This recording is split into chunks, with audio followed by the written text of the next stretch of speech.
सिन्दूरारुणरक्ताङ्गः कर्णान्तायतलोचनः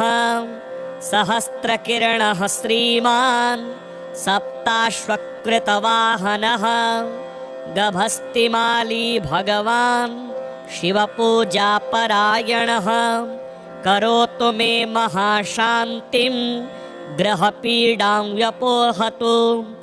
जगदाप्यायनकरो यमृताधारशीतलः सोमः सौम्येन भावेन ग्रहपीडां व्यपोहतु पद्मरागनिभानेन देहेन पिङ्गललोचनः अङ्गारकः शिवे भक्तो रुद्रार्चनपरायणः रुद्रसद्भावसम्पन्नो रुद्रध्यानेकमनसः ग्रहपीडाभयं सर्वं विनाशयतु मे सदा कुमकुमच्छविदेहेन चारुद्युत्करतः सदा शिवभक्तो बुधः श्रीमान् ग्रहपीडां व्यपोहतु धातु चामीकरच्छायाः सर्वज्ञानकृतालयः बृहस्पतिः सदा काल मीशानार्चन तत्परः सोऽपि मे शान्तचित्तेन परमेण समाहितः ग्रहपीडां विनिर्जित्य करोतु विजयं सदा हिमकुन्देन्दुतुल्याभः सुरदैत्येन्द्रपूजितः शुक्रः शिवार्चनरतो ग्रहपीडां व्यपोहतु पिन्नाञ्जनचयच्छायः सरक्तनयनद्युतिः शनैश्चरः शिवे भक्तो ग्रहपीडां व्यपोहतु नीलाञ्जननिभः श्रीमान् सैहिकेयो महाबलः शिवपूजापरो राहु ग्रहपीडा व्यपोहतु धूम्राकारो ग्रहः केतु वृषाण्यां दिशि संस्थितः वर्तुलोतीव विस्तीर्णं लोचनैश्च विभीषणः पलाशधूम्रसङ्काशो ग्रहपीडापकारकः घोरदष्ट्राकरालश्च करोतु विजयं मम खड्गखेटकहस्तश्च वरेण्यो वरदः शुभः शिवभक्तश्चाग्रजनमा ग्रहपीडां व्यपोहतु एते ग्रहा महात्मानो महेशार्चान भाविताः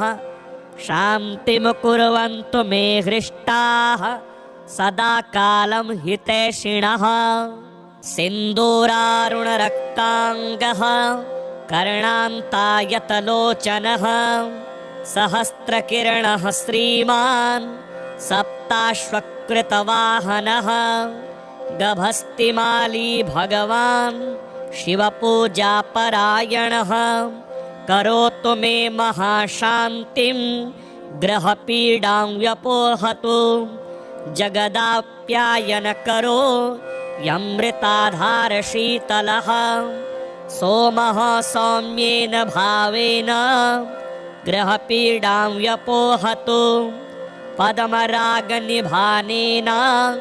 देहेन पिङ्गललोचनः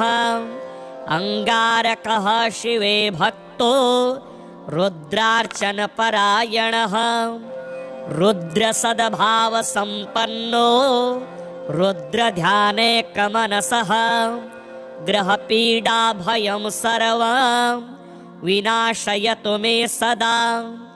कुमकुमच्छविदेहेन चारुद्युत्करतः सदा शिवभक्तो बुधः श्रीमान् ग्रहपीडां व्यपोहतु धातु चामीकरच्छायाः सर्वज्ञानकृतालयः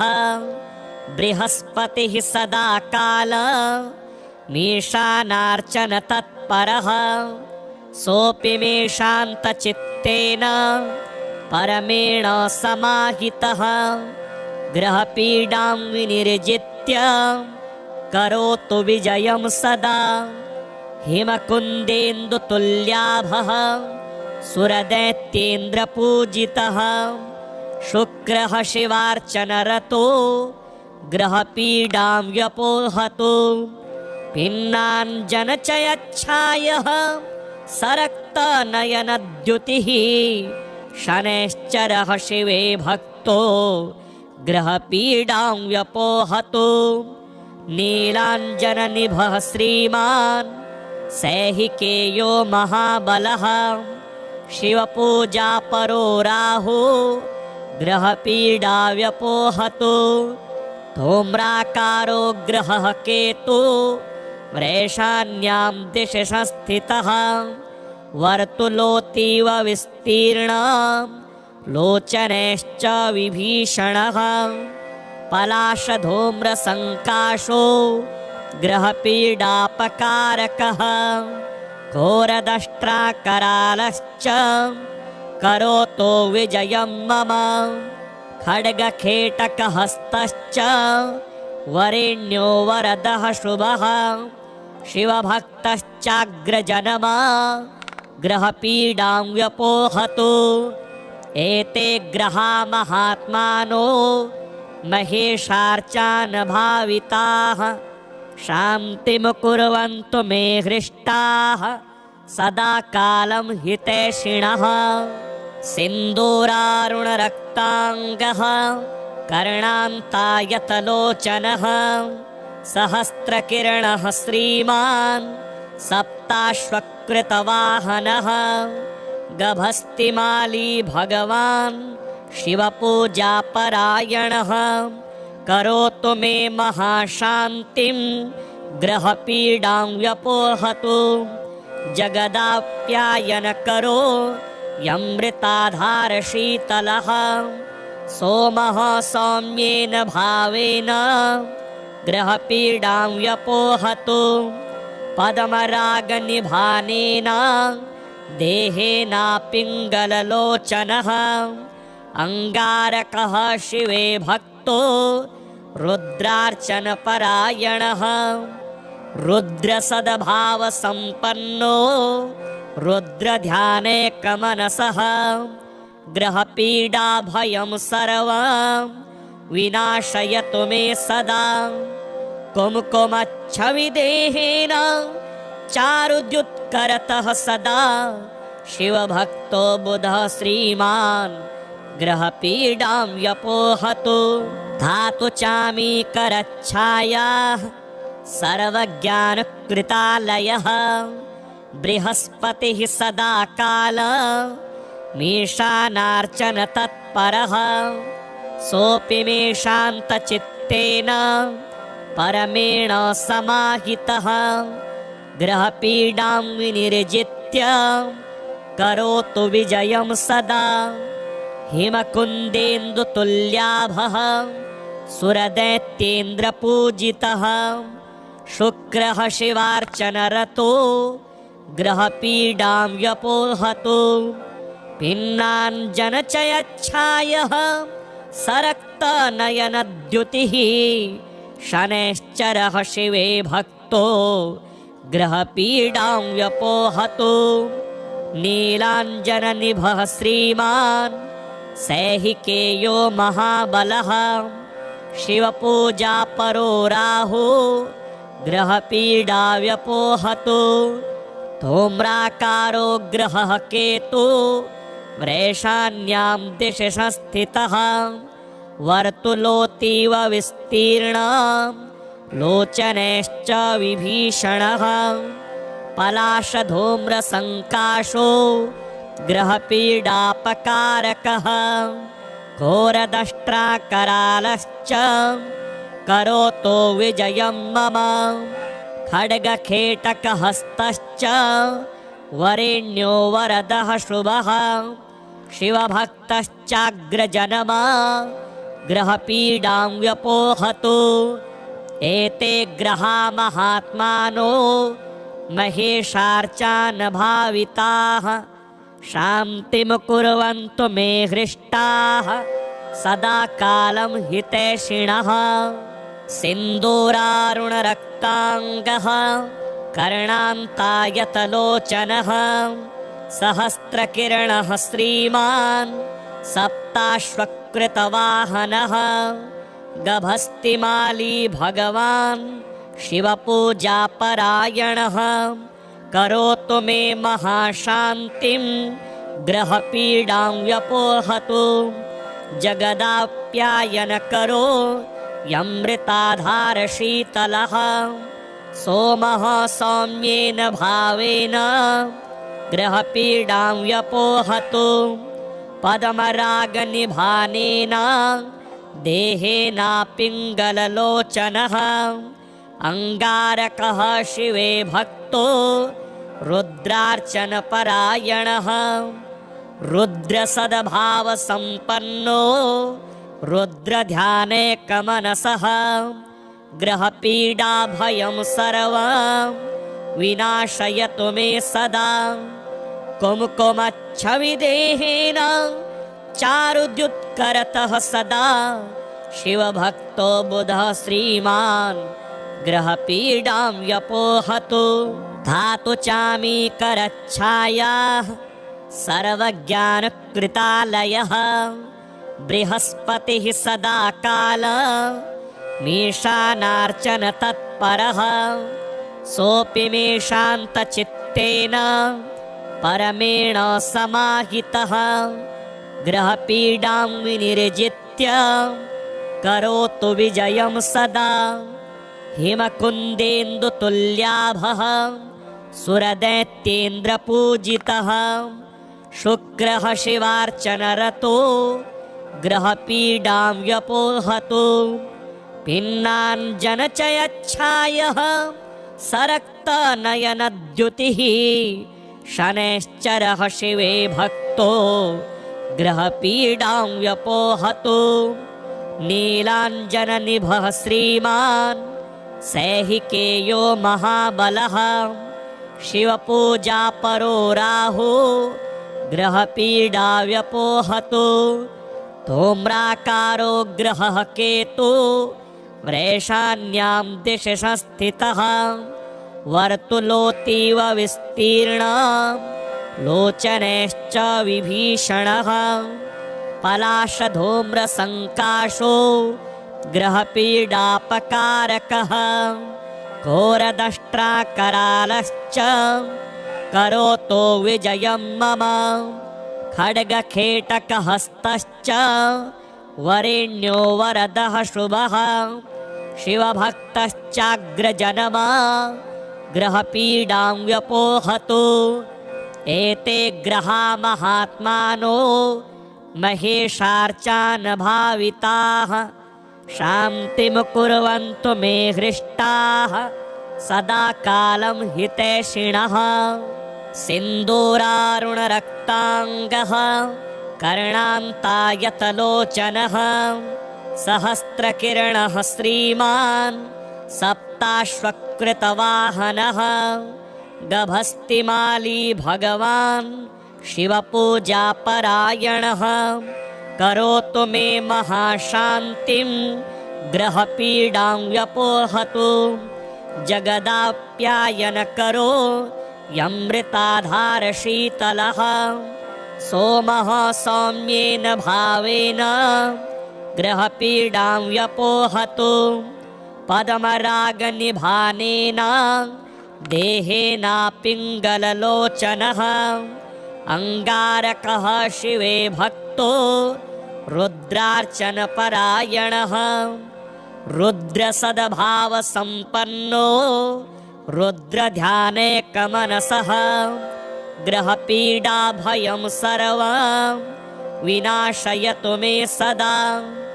कुङ्कुमच्छविदेहेन चारुद्युत्करतः सदा शिवभक्तो बुधः श्रीमान् ग्रहपीडां व्यपोहतु धातु चामीकरच्छायाः सर्वज्ञानकृतालयः बृहस्पतिः सदा काल मीशानार्चन तत्परः सोऽपि मे शान्तचित्तेन परमेण समाहितः ग्रहपीडां विनिर्जित्य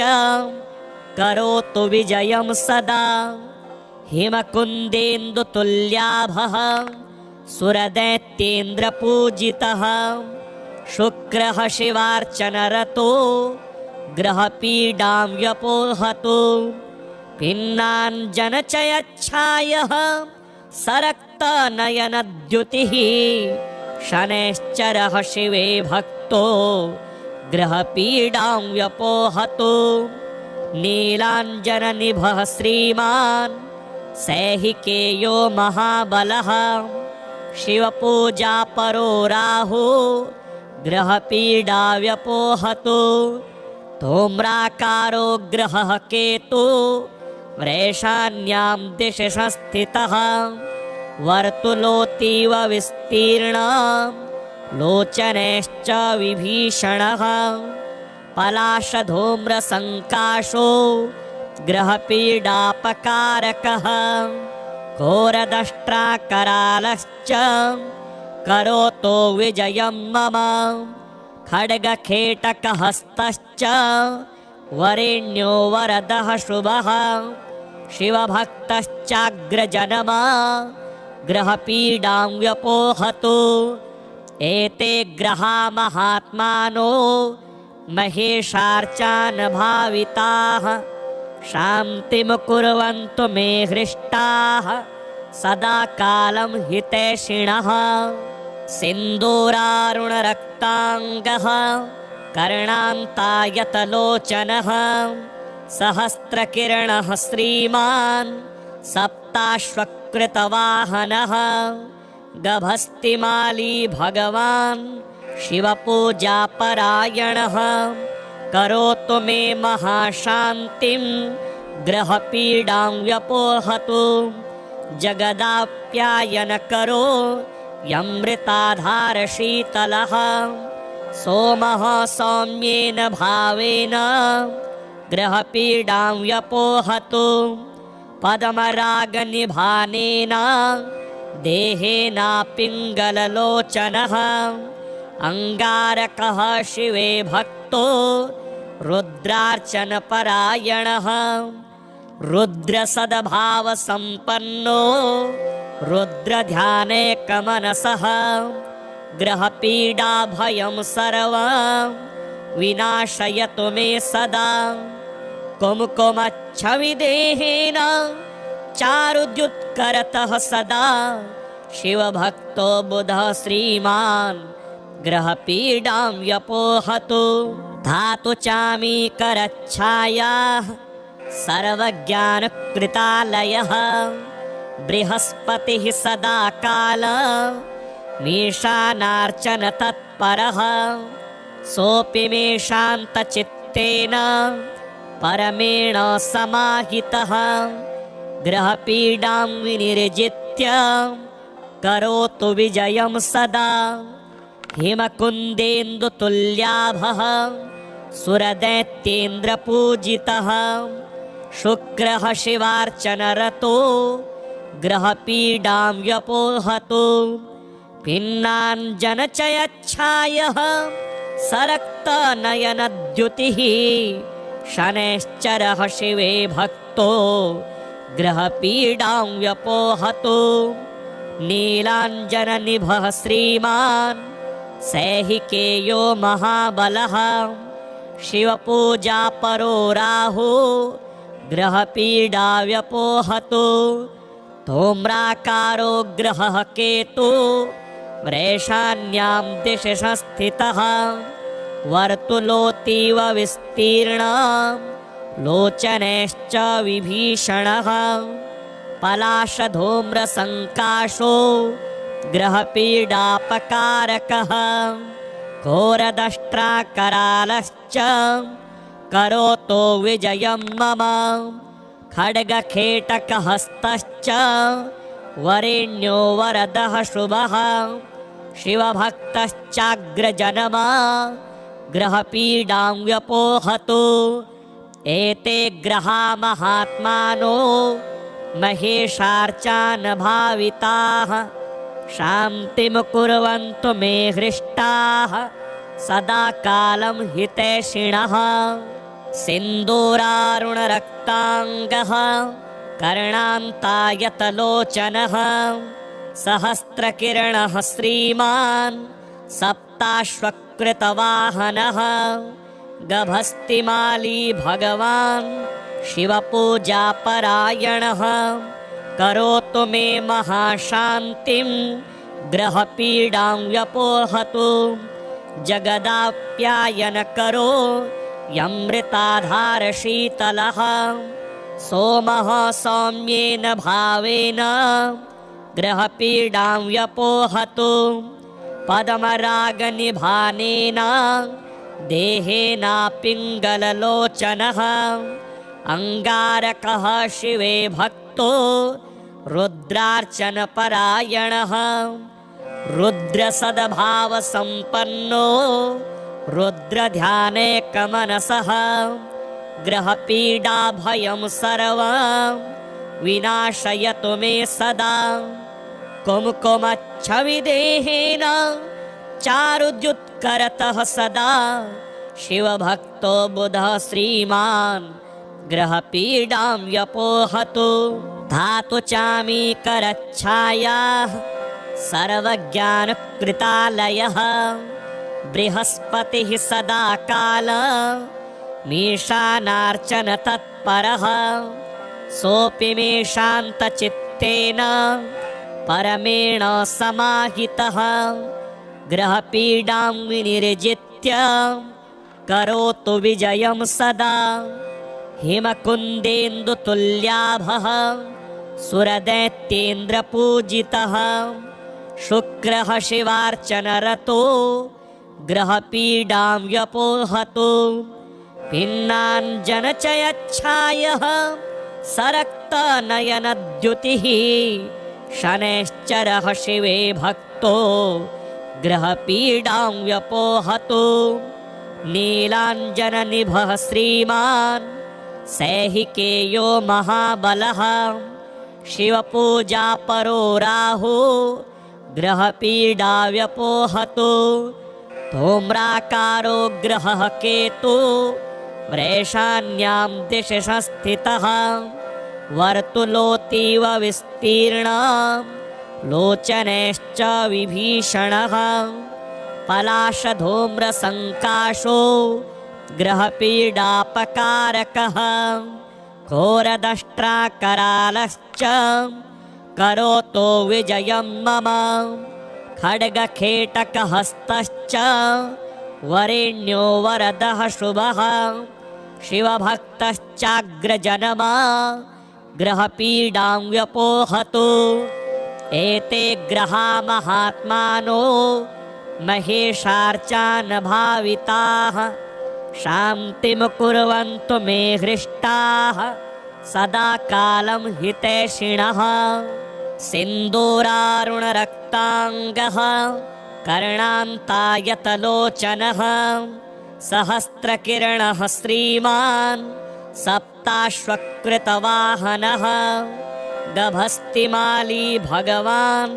शिवपूजापरायणः करोतु मे महाशान्तिं ग्रहपीडां व्यपोहतु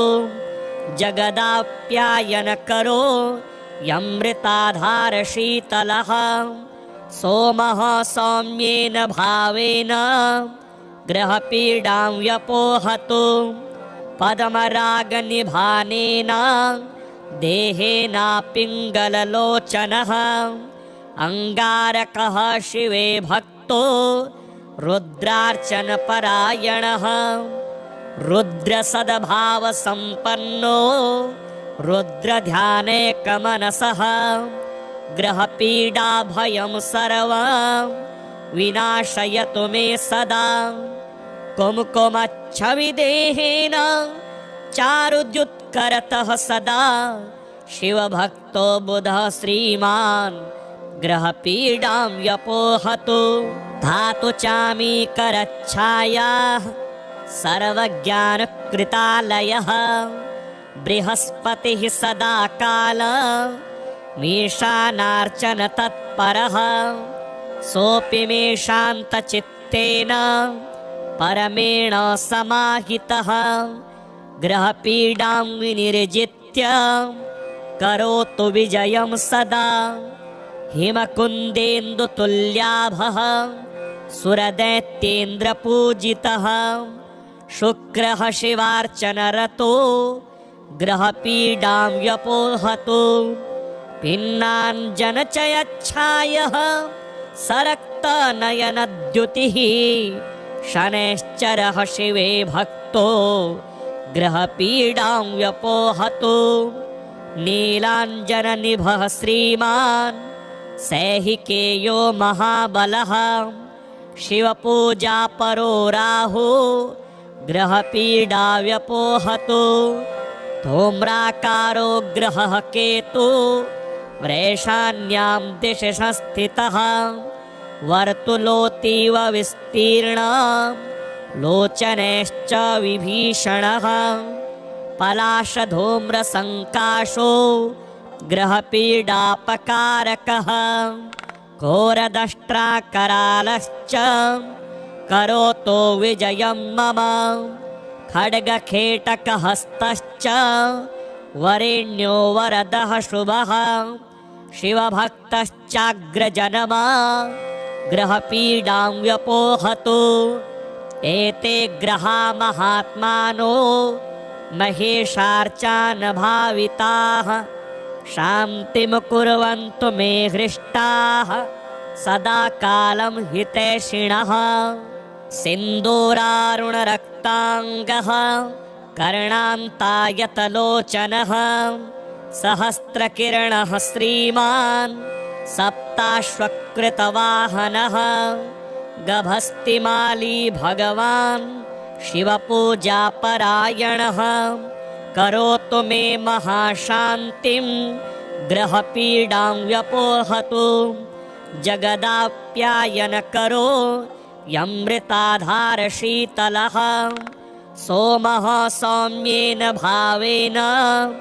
ग्रहपीडां व्यपोहतु पद्मरागनिभानेन देहेनापिङ्गललोचनः अङ्गारकः शिवे भक्तो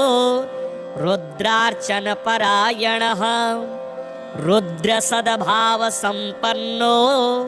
रुद्रध्यानेकमनसः ग्रहपीडाभयं सर्वं विनाशयतु मे सदा कुमकुमच्छविदेहेन चारुद्युत्करतः सदा शिवभक्तो बुधः श्रीमान् ग्रहपीडां व्यपोहतु धातु चामीकरच्छायाः सर्वज्ञानकृतालयः बृहस्पतिः सदा काल मीशानार्चन तत्परः सोऽपि मे शान्तचित्तेन परमेण समाहितः ग्रहपीडां विनिर्जित्य करोतु विजयं सदा हिमकुन्देन्दुतुल्याभः सुरदैत्येन्द्रपूजितः शुक्रः शिवार्चनरतो ग्रहपीडां व्यपोहतु भिन्नाञ्जनचयच्छायः सरक्तनयनद्युतिः शनैश्चरः शिवे भक्तो ग्रहपीडां व्यपोहतु नीलाञ्जननिभः श्रीमान् सैहिकेयो महाबलः शिवपूजापरो राहु ग्रहपीडा व्यपोहतु धूम्राकारो ग्रहः केतु वृषाण्यां दिशि संस्थितः वर्तुलोतीव विस्तीर्णं लोचनैश्च विभीषणः पलाशधूम्रसङ्काशो ग्रहपीडापकारकः घोरदष्ट्राकरालश्च करोतो विजयं मम खड्गखेटकहस्तश्च वरेण्यो वरदः शुभः शिवभक्तश्चाग्रजनमा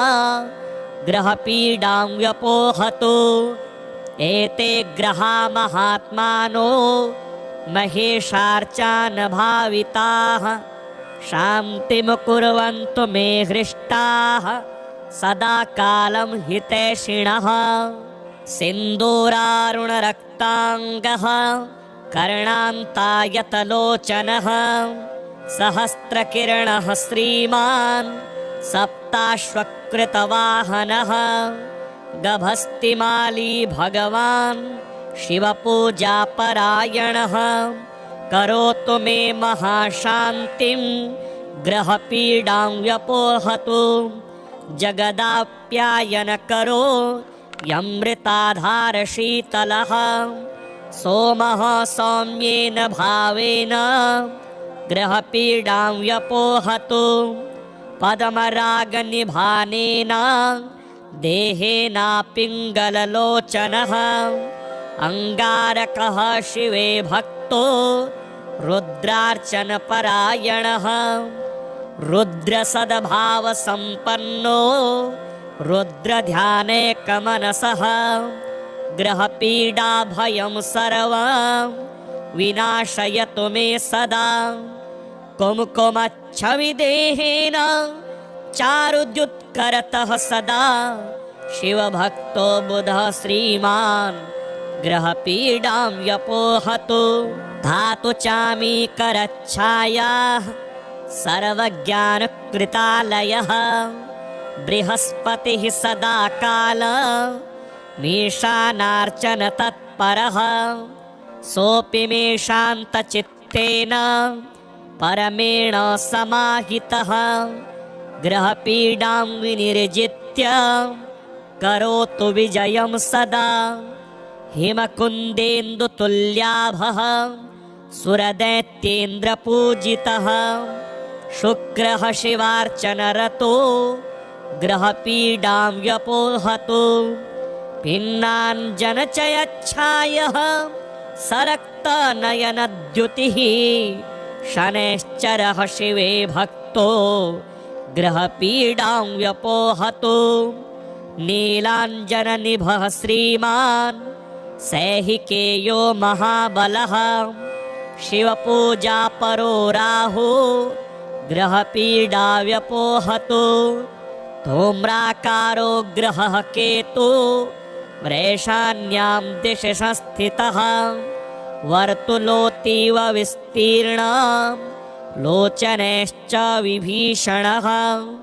पलाशधूम्रसङ्काशो ग्रहपीडापकारकः घोरदष्ट्राकरालश्च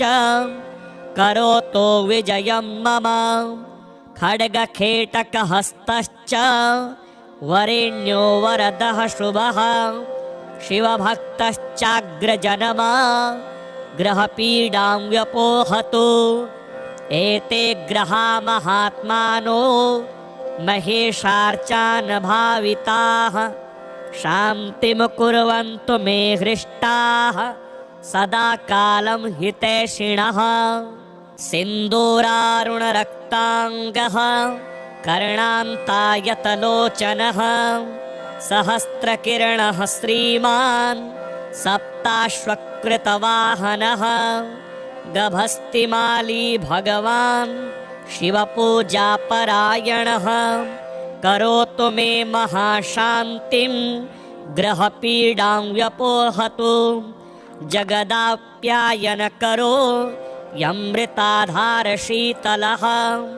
सोमः सौम्येन भावेन ग्रहपीडां व्यपोहतु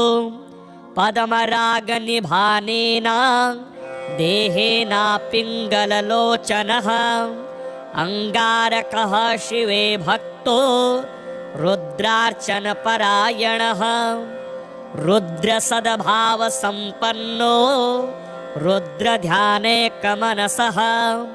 ग्रहपीडाभयं सर्वं विनाशयतु मे सदा कुमकुमच्छविदेहेन चारुद्युत्करतः सदा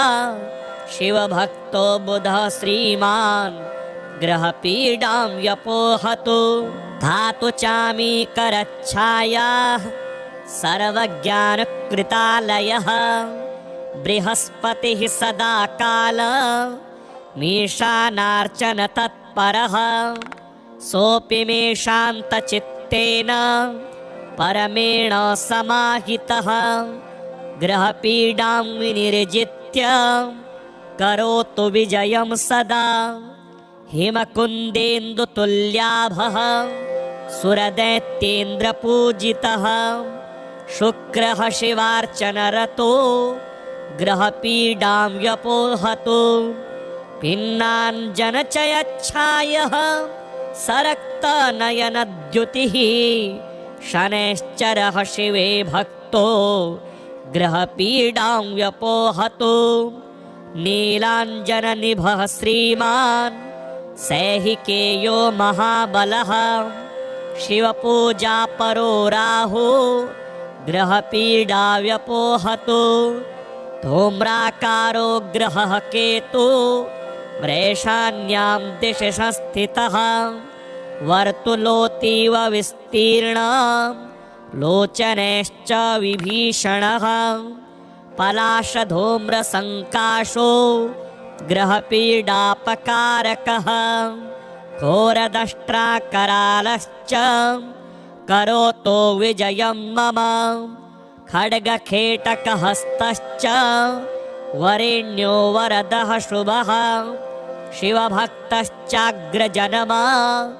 ग्रहपीडां व्यपोहतु एते ग्रहा महात्मानो महेशार्चान भाविताः शान्तिं कुर्वन्तु मे हृष्टाः सदा कालं हितैषिणः।